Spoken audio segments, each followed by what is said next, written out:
Vivencias.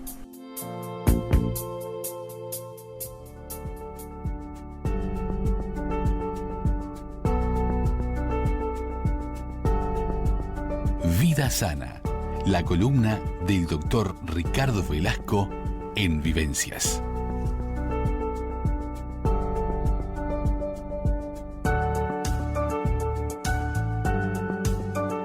Y ya estamos con la columna de Vida Sana del doctor Ricardo Velasco para hablar las claves de la hipertensión arterial. Vamos a ver las dietas, el cuidado, el tratamiento, porque la hipertensión arterial es una enfermedad crónica caracterizada por un incremento continuo de las cifras en la presión sanguínea y que aumenta el riesgo cardiovascular y es una de las primeras causas de muerte en nuestros países, y las complicaciones derivadas de la hipertensión también son la causa de que 9.400.000 de defunciones al año en el mundo a causa de este problema.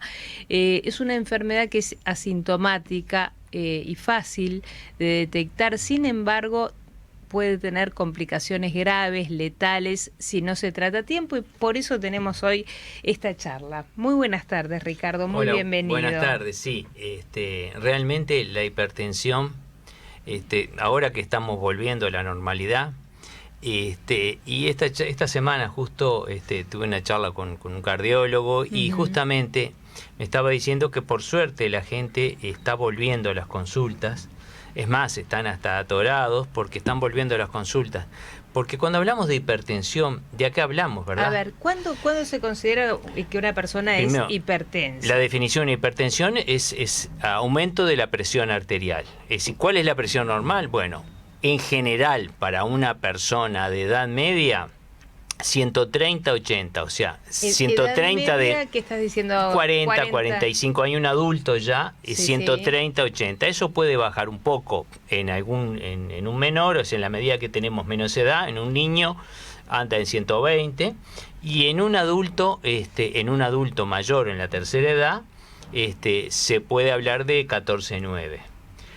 Por encima de 14,9, 14 sistólica y 90, o sea 9 diastólica, hablamos de prehipertensión. Y arriba de 16, o sea, arriba de 16,9 hablamos de hipertensión arterial. Claro. O sea, aumento de la presión arterial. O sea, una presión, la idea es llegar a tener una presión de 13,8, que es la presión normal estadísticamente para todos. La hipertensión y las causas que llevan a la hipertensión son la primera causa de mortalidad en el país, en hombres y en mujeres y en todas las edades. Sí. Y a nivel mundial son 9 millones, o sea, y pico. Las enfermedades cardiovasculares y dentro de ellas la hipertensión son la primera causa de muerte a nivel mundial. Eso, primero, para tener una idea de la importancia. Y la idea de hacer prevención, porque es de las enfermedades prevenibles que con algo muy sencillo, que es el control de la presión arterial y el tratamiento del mismo, que hay 9 o 10 líneas de medicamentos y de tratamientos para el tratamiento de la hipertensión. O sea, es algo que podemos tratarlo. Claro. El asunto es diagnosticarlo. Pensemos que 2 de cada 3 personas arriba de 60 años son hipertensos y uno de ellos no lo sabe.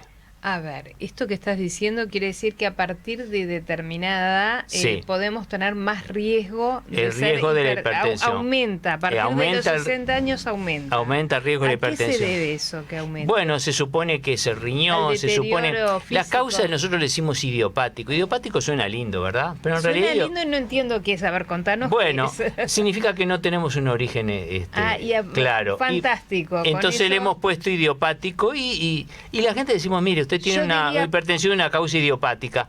Y ya no preguntan más. Porque te lavas las manos. Y ya no preguntan más. Idiopáticos quiere decir que desconocemos la causa.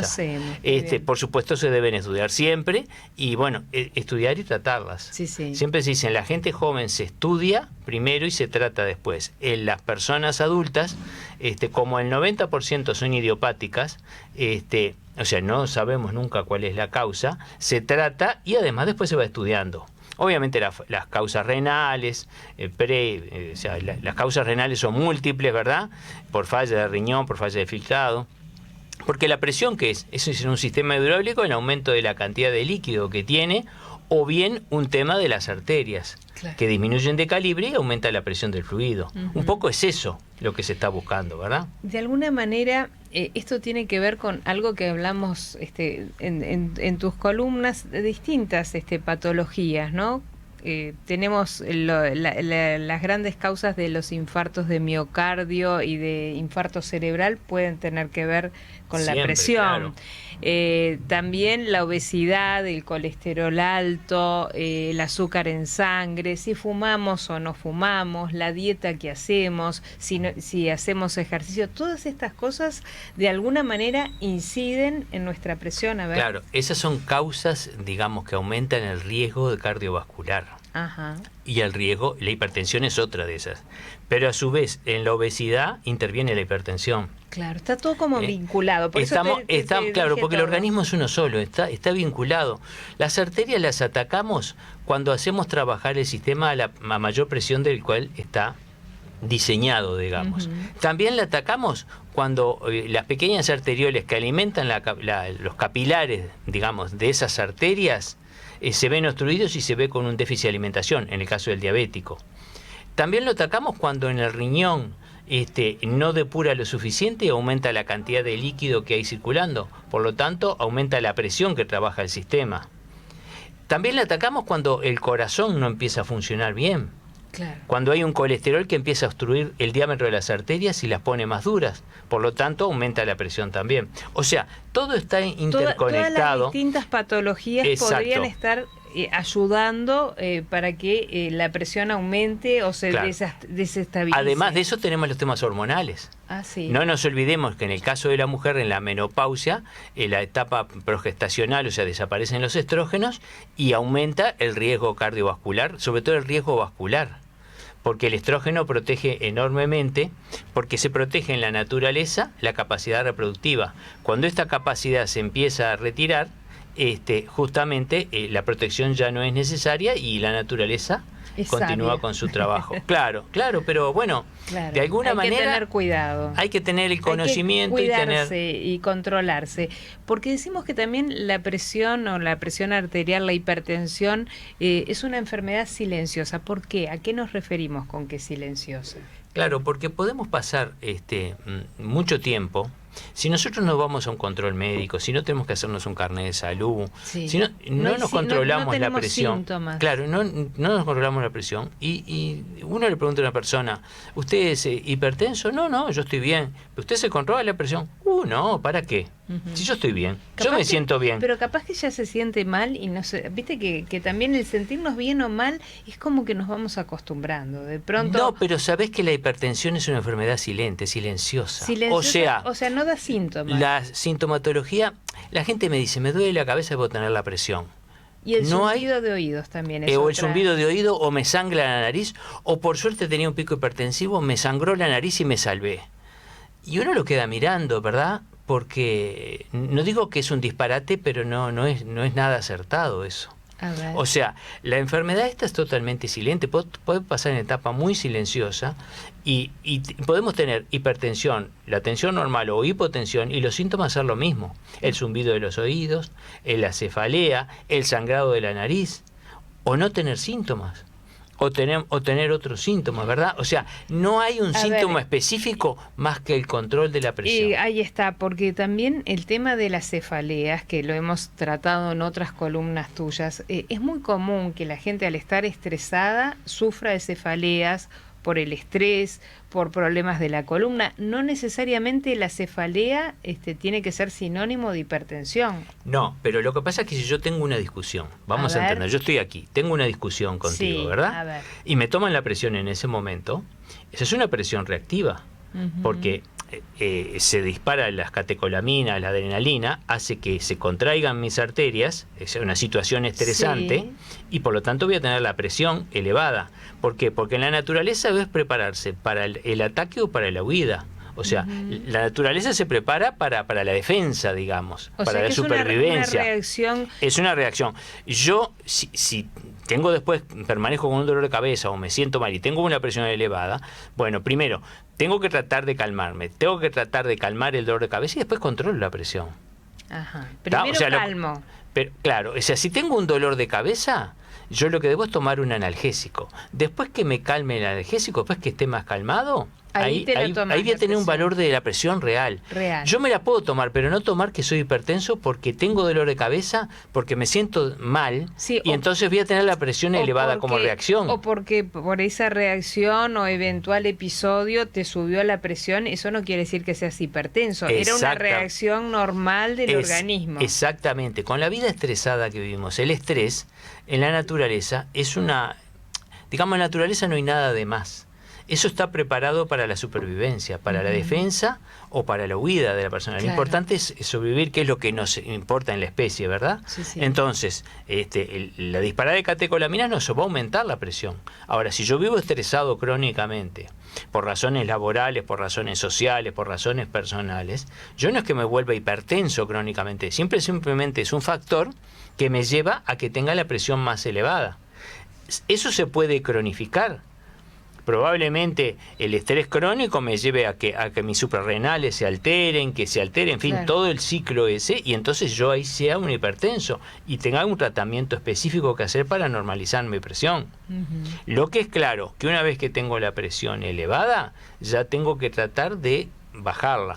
Los síntomas asociados, tengo un dolor de cabeza, tengo un mareo, me recostaré. Tengo un dolor de cabeza, tengo que tomar un analgésico. ¿Por qué? Porque al bajar seguramente esa tensión, la presión, si estoy sano, se va a regularizar. Vamos a ver, si te parece, después de la pausa, cómo tratarla, esos síntomas, y cuando está elevada, qué tratamiento. Me interesa que hablemos, si te parece, de la alimentación, porque creo que la alimentación es parte de esta prevención y del tratamiento cuando somos hipertensos, y hay cosas que las hacemos muy mal, y está bueno que nos expliques qué podemos comer, qué no. Así vamos también previniendo. Muy bien, a la vuelta. Hacemos una breve pausa y continuamos aquí en Vivencias por Radio Nacional con la columna de Vida Sana del doctor Ricardo Velasco, hablando de hipertensión arterial.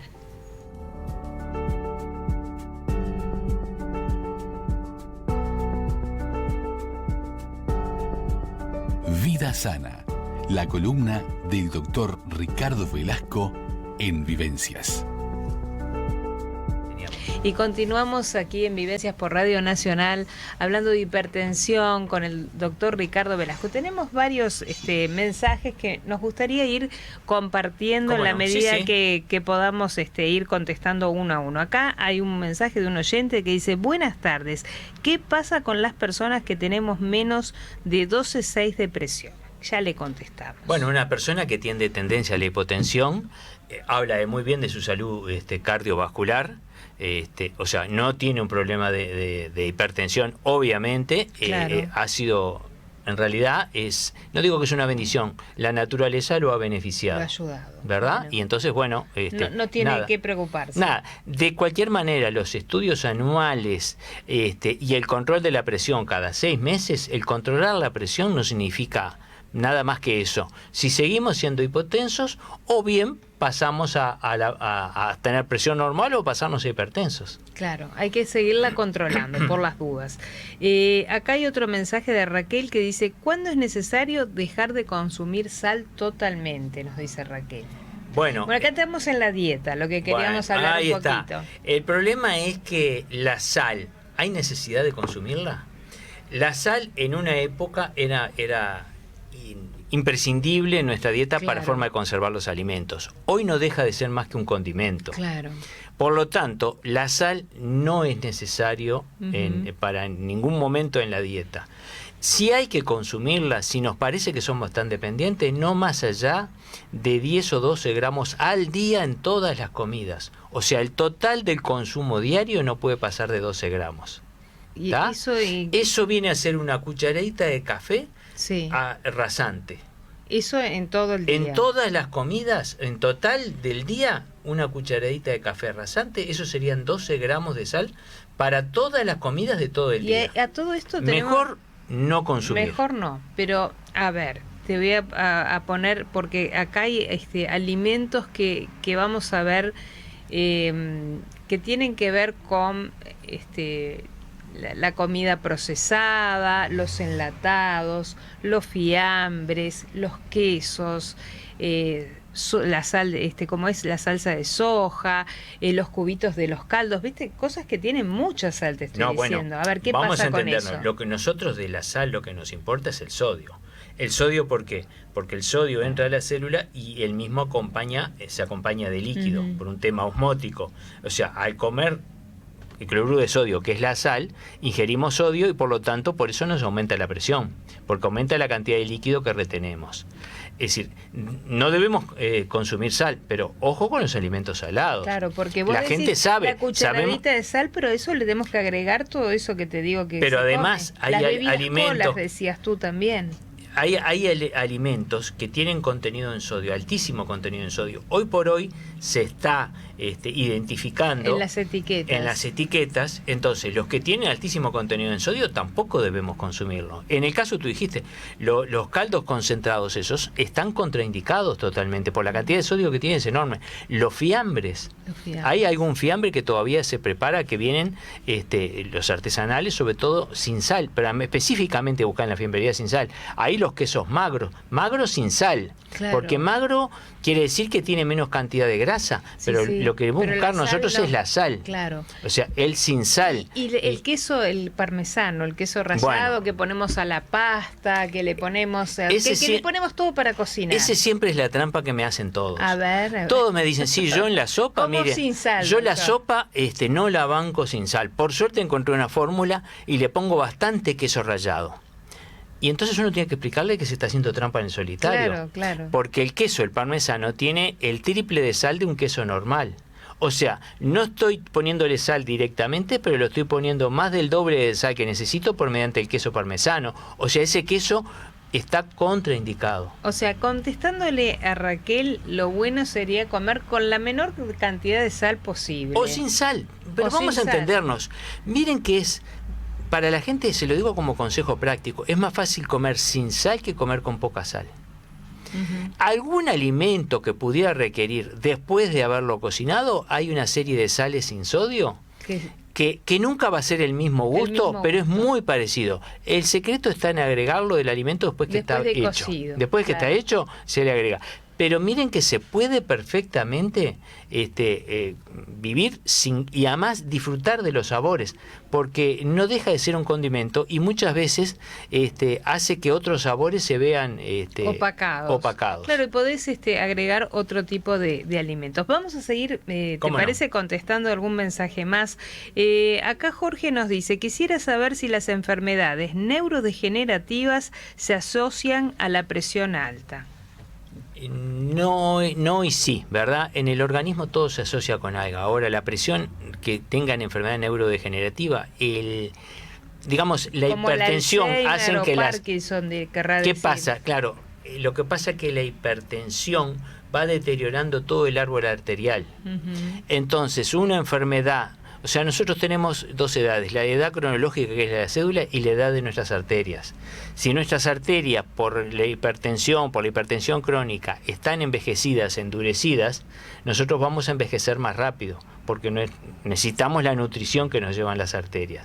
Entonces, no hay una asociación directa de que pero tengo un aumentado el riesgo por la hipertensión. ¿El envejecimiento de las arterias en qué estudio se ve? El envejecimiento de las arterias, bueno, se puede ver como consecuencias en resonancias, en arteriografías, en las ecografías de cuello, por ejemplo, donde se puede ver una arteria. En fin, hay distintos estudios indirectos. Y el tema del colesterol también es un estudio que habla de cómo el están colesterol. ¿Qué pasa? ¿O no? El colesterol, y sobre todo cuando hacemos un perfil del colesterol, vemos la cantidad de colesterol que tenemos y la relación con el colesterol bueno, o sea, con el colesterol de mediana cadena, porque en la medida que tengamos muy baja la protección, se va a adherir más a nuestras arterias.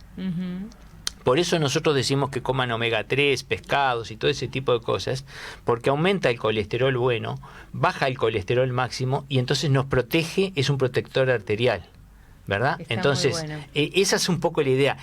Son todas cosas a mediano y largo plazo. Claro. Porque yo me coma ahora una buceca con yo qué sé, o 14 tortas fritas, mañana no voy a hacer un accidente vascular. Mañana de mañana. Claro.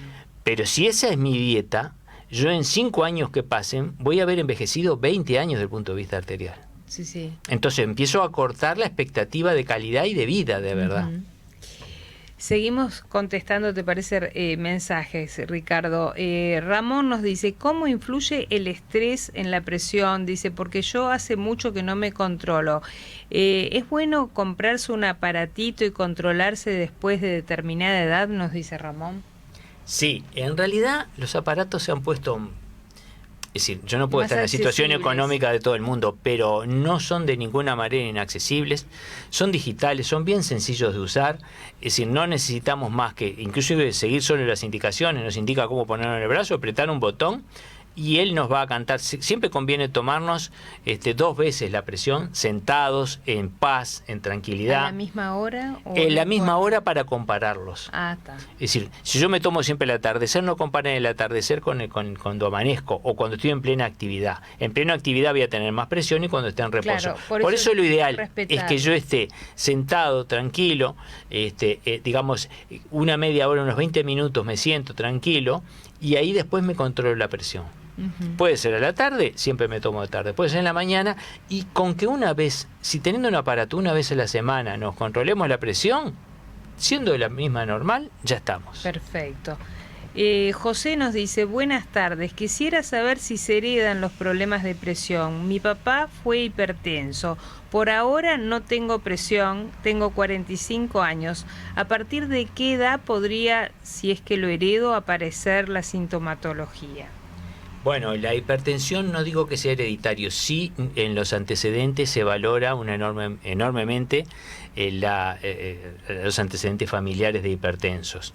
Es decir, yo diría que después de los 40 años hay que controlarse la presión una vez por la semana, una vez cada 15 días, sobre todo si es normal, si hacemos una vida sedentaria, claro, si hacemos una vida sana, si comemos con poca sal, si somos ordenados, una vez cada 15, 20 días está perfecto. Sí, sí.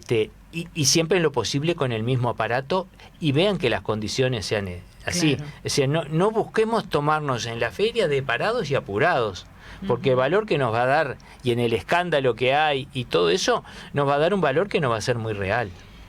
Es difícil, algo que lo hemos hablado en otras oportunidades contigo, ¿por qué es tan difícil lograr... cuando hay hipertensión, una medicación equilibrada, llegar a la medicación justa? ¿Por qué hay que tener paciencia? A ver si nos podés explicar esto, porque viste que la gente se pone ansiosa. Bueno, porque hay 7, 8 líneas de medicamentos, tal vez 9 a esta altura, que actúan a distintos niveles, a nivel vascular, a nivel de los riñones, en fin, a nivel de la contractilidad cardíaca. O sea, son mecanismos distintos de acción. Hay que adecuar a cada persona. Es decir, porque ¿cuál es el final de todo esto? Lograr normalizar la presión y que la persona no tenga síntomas clínicos, o sea, no ocasionarle síntomas secundarios. Claro. Hay una medicación básica en la cual empezamos, es decir, siempre decimos que la medicación es de suma. Empezamos con un medicamento básico y una dosis básica y le decimos a la gente que se controle la presión y lo volvemos a ver en una semana, en 15 días. Claro. En 15 días nosotros en realidad vemos el papel que nos trae de registro de la presión y le preguntamos a la persona ¿cómo se sintió? Si le da dolor de cabeza, si le baja mucho la presión, si se marea, si se siente bien. Y aparte el registro, si le da tos, si le da... Porque justamente hay distintas drogas que pueden dar todos esos elementos, si le da calambres y enfriamiento, ¿verdad? Entonces, hasta que nosotros logramos la dosis y si eso no es suficiente, se le puede agregar... O sea, si no tiene sintomatología clínica, pero la presión sigue elevada, se le puede agregar una segunda droga. La segunda droga, hacemos el mismo procedimiento, lo volvemos a controlar a los pocos días, las mismas preguntas. Síntomas secundarios, o sea, tiene tos, se marea, se siente mal, ¿cómo lo tolera? Le da edemas en los miembros inferiores, en fin. Todo ese tipo de cosas, en los tobillos, en fin, todo ese tipo de cosas es lo que evaluamos. Si la presión está normal y no tenemos síntomas clínicos, ese paciente ya está y está bien medicado. Bueno, o sea, lo consideramos que está bien medicado y ese va a ser su tratamiento. Claro.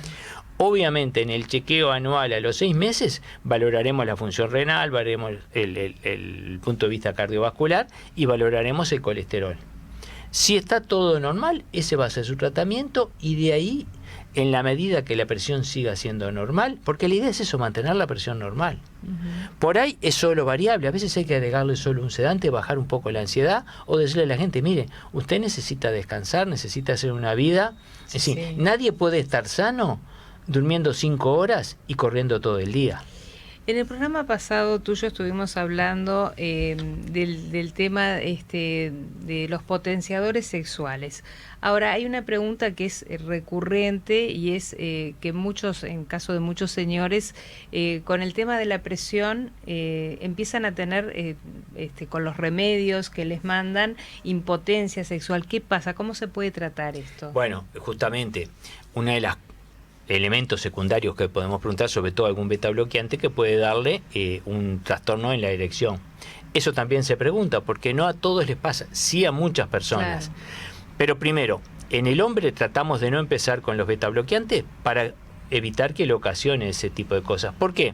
Porque el paciente, si es un paciente, digamos, que tiene disciplina, va a seguir con la medicación y va a tener ese trastorno. Probablemente, si otro paciente va a abandonar la medicación y no va a concurrir a la consulta, o no nos va a decir eso.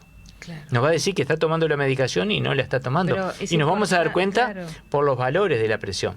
Entonces, hay que tratar de, en la elección, tratar de no usar determinados medicamentos. Si no hay más remedio porque se fracasaron las otras líneas de medicación, claro, se ve la posibilidad, se estudia la posibilidad de dar alguno de los elementos que dijimos que mejoran la respuesta sexual. ¿Verdad? Muchas veces es bajar la dosis del medicamento de antihipertensivo y ayudarlo con otra medicación, o sea, potenciarlo, pero con otra medicación, claro, más un diurético y menos tratarlo, bloqueante. Pero lo importante es que lo hablen esto, que no tengan vergüenza de hablarlo con el médico y le expresen lo que les está pasando. Claro, ¿no? El médico en este caso... No hay que hacerle trampa al médico. No, ¿se le hace trampa al médico? ¿Vos sentís que los pacientes te mienten? Un poco, no nos mienten conscientemente. De alguna manera, cuando uno ya tiene la confianza como médico de cabecera, ya va y te escucho. Y cuando te escucho, lo escucho. No, claro, trato de opinar. Como no se opina sobre cosas personales, tampoco se debe opinar en eso. Y uno ahí, cuando ya tiene otra cosa, le pregunta, porque hay gente que de repente es más liberada y lo plantea. Claro. Pero preguntarle en la esfera íntima, porque pueden valer muchísimas cosas. Sí, claro. Es decir, uno si ya conoce, es médico de cabecera y conoce toda la familia, ya puede intuir cómo están las relaciones en la familia, cuando son parejas de muchos años, el desgaste, en fin, todo ese tipo de cosas. O bien, bueno, las cosas no son así. Entonces uno pregunta, ¿y cómo están en la esfera sexual? Y ahí es donde la persona se empieza a desplazar más. Entonces nosotros debemos ajustar la medicación que sea cumplible, pero el gran fin último, explicarle cuál es la importancia de que la presión esté normal, porque es la calidad de vida y la sobrevida. Claro. No solo que va a vivir más años, sino la calidad de vida. Claro. Bajamos la cantidad de accidentes vasculares, bajamos el envejecimiento, bajamos, en fin, le vamos a mejorar todo. Otro tema importante cuando hablamos de hipertensión es el tema del sobrepeso y de la obesidad. ¿Qué relación hay con la hipertensión? Bueno, nuestro corazón y nuestro aparato cardiovascular, de alguna manera en la naturaleza, está estimado en una persona entre 70 y 75 kilos y 1,70 de estatura. Quiere decir que si yo peso 120 kilos, tengo una sobrecarga de 50 kilos de masa corporal que tiene que bombear ese corazón y que esas arterias tienen que irrigar. Por lo tanto, ese sistema va a trabajar sobrecargado, forzado. Claro. Entonces, si la estructura de la persona es más alta, es más grande, ya el sistema es está más desarrollado. Claro. Pero si yo lo que tengo es que gané sobrepeso, que es lo que normalmente pasa, porque eso se acompaña del sedentarismo, o sea, si yo me siento, la naturaleza, o sea, la modernidad nos ha dado un montón de beneficios, también nos ha traído un montón de perjuicios. Aumento de sedentarismo, ahora llego a casa, me siento, me pongo a comer algo, me tomo algo, en fin, me tomo un mate o lo que sea, y me como algo y me quedo sentado, estoy 6, 7 horas viendo televisión, sedentario. Tomás un mate, ¿qué pasa con el alcohol y la hipertensión? Bueno, eso no hablamos. El alcohol, por el lado del alcohol, siempre va a ser un tóxico hepático, ¿verdad? Ahora, el alcohol es un vasodilatador, a dosis muy chicas es un estimulante, a dosis más grandes es un vasodilatador. Por eso el alcoholizado siempre termina durmiendo, porque en definitiva es un depresor. O sea, el alcohol no estaría indicado, y sobre todo los fermentados no estarían indicados, el caso del vino y en fin, ese tipo de cosas, y las cervezas, porque justamente serían los que más aumentarían la presión. El whisky sí. Ahí no, ninguno de ellos. El alcohol de por sí. Dijiste fermentados. No, pero los fermentados porque son los especialmente los más peligrosos. Ahora, acá es donde yo siempre digo, una vez que lo medicamos bien. Acá que estamos terminando el programa va a poner una vez que sea cumplible todo, vamos a negociar. A negociar. O sea, la sal se la sacó, no hay. Claro, vamos a negociar. Yo prefiero que coma con una copa de vino tinto, ¿verdad? Y que coma sin sal, y que coma un menú adecuado, y que después, o sea, que evite sedentarismo, que salga a caminar media hora, 3/4 de hora, que haga algo de ejercicio. Y que se tome una copa de vino, porque tampoco podemos ser tan estrictos, tan espartanos. Sino que al final la vida se convierte en un suplicio para vivir. Exacto, entonces nosotros escuchando, negociando en el buen sentido, ¿verdad? Claro. Con el paciente, de qué es su bienestar, y bueno, y así es como podemos ganarnos el paciente y el cumplimiento. En definitiva, el que gana es él, el que gana es la salud. Sí, porque va a estar más sano, se va a sentir mejor. Y también algo que tú decís, estamos en el último minuto, pero que es importante, es si cumplimos periódicamente una dieta sana, bueno, salirnos una vez a la semana no es lo mismo que salirnos de la dieta todos los días, ¿no? Sí, yo acá termino, pero no hablamos de dieta, hablamos de hábitos totalmente distintos. Saludable. Cambiar el hábito. Al cambiar los hábitos, un día a la semana uno le da libre albedrío. Ese día usted puede comer y tomar todo lo que usted quiere. Si tiene el hábito correcto, el día de libre albedrío, porque es para que se sienta libre, claro, para que el ser humano, ese efecto contradictorio que tenemos, pueda... Esa persona no va ni a comer tanto ni a tomar tanto, porque su propio hábito ya no es lo mismo. Entonces, hay que liberarlo. Un día a la semana, si tiene una reunión con amigos, vaya y coma y disfrute. Va a ver que se disfruta sin comer, pero se aprende con el tiempo. Se aprende. Ricardo, bueno, nos vamos con ese día de libre albedrío felices, por lo menos que un día nos vas a dejar salirnos de esta dieta saludable y bueno, aprender a cambiar los hábitos. Bueno, nos vemos la próxima y traten de comer sano y en la cantidad adecuada y hagan ejercicio. El sedentarismo es la otra cosa que nos está haciendo bastante mal. Bueno, nos vamos con Vivencias.